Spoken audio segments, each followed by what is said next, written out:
ఇంకో ప్రూఫ్ చూపిస్తా. వీళ్ళందరూ కలిసే కదా రాజశేఖర రెడ్డి గారు, శివప్రకాష్ రెడ్డి గారు, సునీతమ్మ హైదరాబాద్ నుంచి అంతా కలిసే కదా బయలుదేరింది. ఇందాక నేను చదివి వినిపించింది సునీతక్కది, రాజశేఖర్ వాళ్ళ ఇద్దరు స్టేట్మెంట్లో ఉంది. హార్ట్ అటాక్, స్టంటు, కింద పన్నాడు, తల గాయమైంది.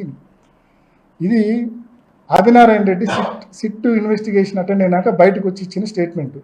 స్పష్టంగా చెప్తాడు శివప్రకాష్ రెడ్డి ఆయన కొడుకు వాళ్ళిద్దరు కూడా ఇట్లా గుండెపోటుతో చనిపోయినట్టు మీరు వినండి.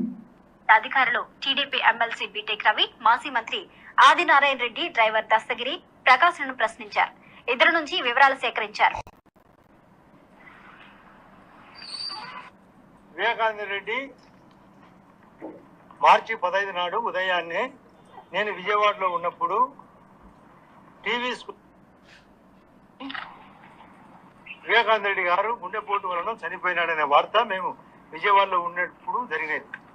ఆ రోజు నేను నాతో పాటు శేఖర్ రెడ్డి అని మా కజిన్ ఒక ఆయన కాంట్రాక్టరు, శివప్రకాష్ రెడ్డి వివేకానంద రెడ్డి గారి యొక్క సొంత బావమరిది ఫోన్లో దొరికినప్పుడు నేను చెప్పిన మాట సారీ చెప్పినా బాధాకరంగా ఎందుకు నా ఎట్లా జరిగిందంటే ఆయన ఎక్కువ సిగరెట్ తాగేవాడని, స్టంట్ వేసినారని, వామిటింగ్ వలన జరిగిందనే విషయం చెప్పిన తర్వాత వాళ్ళ కొడుకు కూడా నాతో మాట్లాడితే అదే విషయం చెప్పినాడు.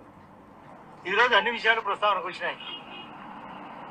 మీకు పరమేశ్వర రెడ్డి తెలుసా, రవీంద్రనాథ్ రెడ్డి బీటెక్ ఎలా పరిచయము, ఇంకా ఎలా జరిగిండొచ్చు అని వివిధ ప్రశ్నలు వేసినప్పుడు ఒకటే చెప్పినా, మీ అందరికీ మనసాక్షి తెలుసు.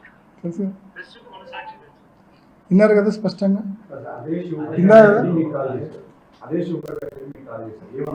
నాతో బావ చనిపోయినాడు, అర్జెంటుగా ఇంటికి పో. ఆయన వాంగ్మూలంలో కూడా అదే ఉంది.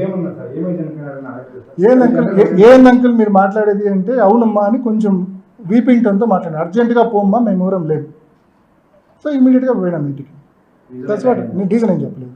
నేను అదే నా వాంగ్మూలంలో ఉంది, అదే తన వాంగ్మూలంలో కూడా ఉంది. మీకు చూస్తే అర్థమవుతుంది. శివప్రకాష్ రెడ్డి నేనే ఫోన్ చేసినాను. నా క్వశ్చన్ కూడా అదే. ఇంత జరిగిన తర్వాత, అక్కడ లెటర్ ఉందని తెలిసిన తర్వాత, చంపబడ్డాడని తెలిసిన తర్వాత, డెత్ నోట్ ఉండి చదివిన తర్వాత ఏ రకంగా వాళ్ళు ఈ రకమైన స్టేట్మెంట్ సిట్కి ఇచ్చినారనేదే నా ప్రశ్న. ఆ రోజే మర్డర్ అని తెలిసింది వాళ్ళొక్కరికి 100% మర్డర్ అని తెలిసింది. ఆ లెటర్ మూలకంగా వివేకానంద రెడ్డి గారు రాసిన లెటర్ వలన మర్డర్ అని తెలిసింది వాళ్ళొక్కరికి.